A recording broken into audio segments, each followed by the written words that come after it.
My dear students, today I am going to deliver my lecture on exploration geophysics, different types of geophysical methods, their principles and applications, as a part of FEGOCTA online classes during lockdown period.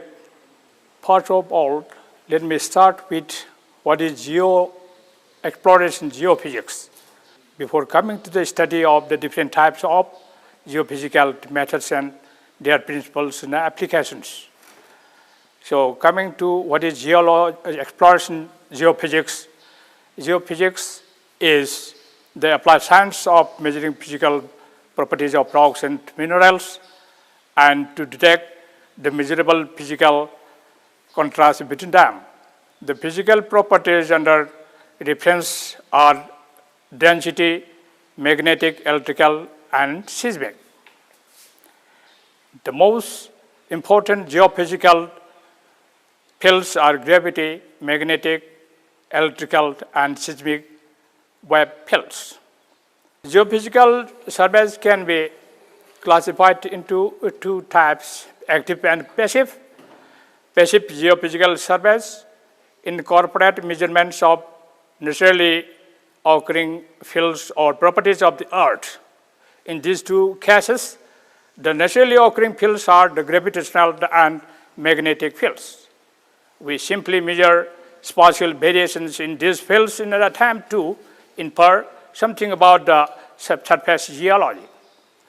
In conducting the active geophysical surveys, on the other hand, a signal is injected into the Earth and we then measure how the Earth responds to the signal.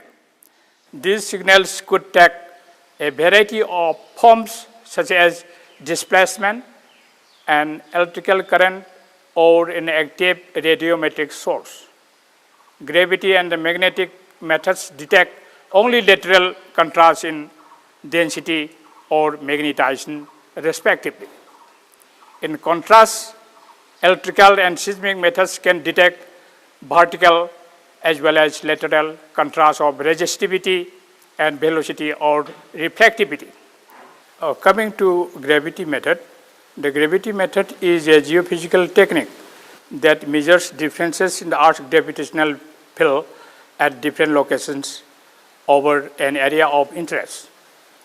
The gravity field is reassuringly simple, unipolar, and almost perfectly vertical. The common unit of gravity measurement in exploration geophysics is milligauss.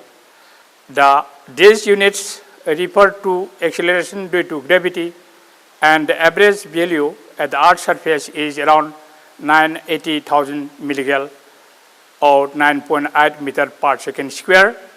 By comparison, anomalies in mineral and oil exploration seldom exceed a few hundred milligauss, where the rocks underfoot are relatively dense and heavy.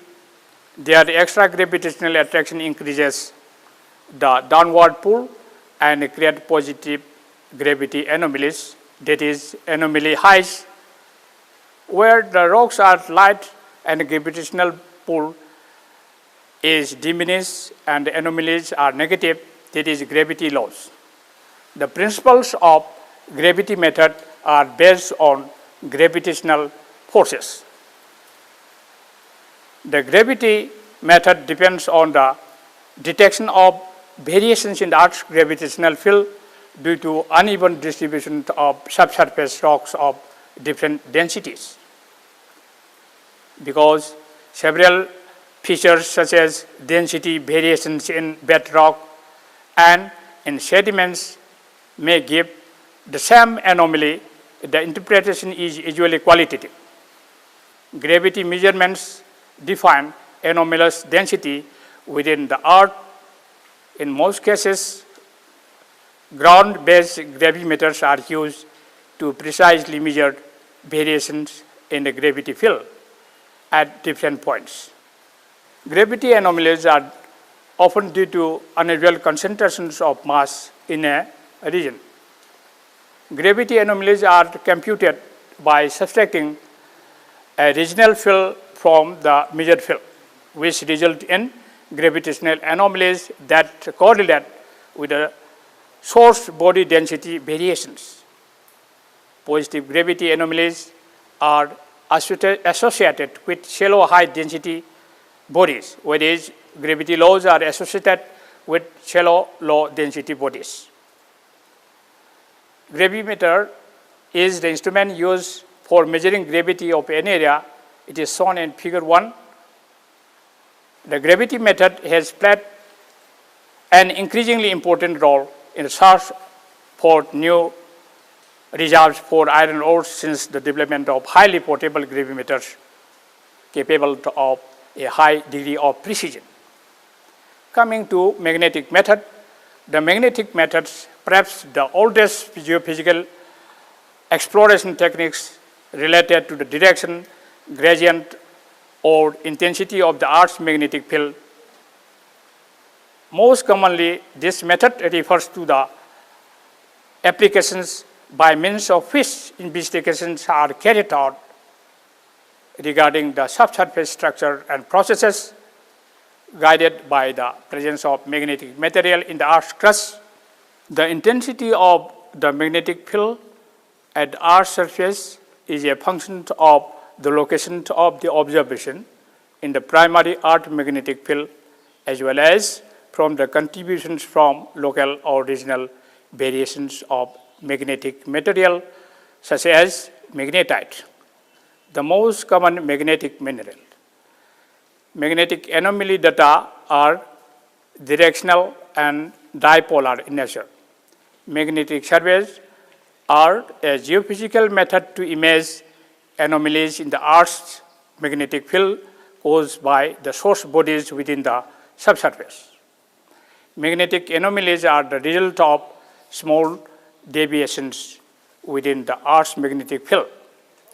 The Earth possesses a magnetic field caused primarily by the sources in the core. The intensity of the Earth's field is customarily expressed in SI units as nanoteslas, or in older unit, gamma. Magnetic anomalies are generally a small fraction of the magnetic field. To measure anomalies, magnetometers need sensitivity of 10 nanotesla or less, as it is shown in figure 2. We see that magnetic susceptibility is analogous to density in gravity surveying. Magnetic methods are primarily used in search for magnetite and pyrrhotite body and other magnetic ores. Coming to seismic methods, the seismic method makes use of the properties of the velocity of sound. This method is purely based on the fact that the speeds of transmission of shock waves through the earth vary with elastic constants and densities of the rocks through which the waves pass. A seismic survey consists in generating a signal in the ground with a known position and time, and measuring the time it takes for resulting seismic waves to get from the source to the seismic detectors, that is geophones spread along the survey lines. It is shown in figure 3. These travel times will give us information about the reflections and the refractions the seismic waves suffered through the subsurface. The recording and subsequent data processing will enable a detailed analysis of seismic waves forms. The derived information is used to develop images of subsurface structure and knowledge of the physical properties of the materials present. Reflection seismic methods provide the structural detail, and the refraction methods provide precise estimates of the depth to lithologies of differing acoustic impedance. Seismometer detects the seismic waves created by seismic ruptures and convert the ground motions into electronic signals which are suitable for transmission, and it is shown in figure 4 and 5. Seismic measurements are well known for their use in hydrocarbon exploration, but can also be applied for mapping of shallower underground structure, such as buried bed. Coming to electrical method, it is one of the most common geophysical methods in which very low frequency or direct electrical energy is injected into the ground water, and its potential distribution is measured to obtain information about the Earth's resistivity. This method is useful for simultaneously detecting lateral and vertical changes in subsurface electrical properties.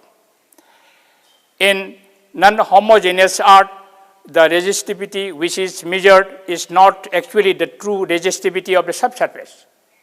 For an Earth with more than one layer, the apparent resistivity measured will be an average of the resistivities of the additional layers.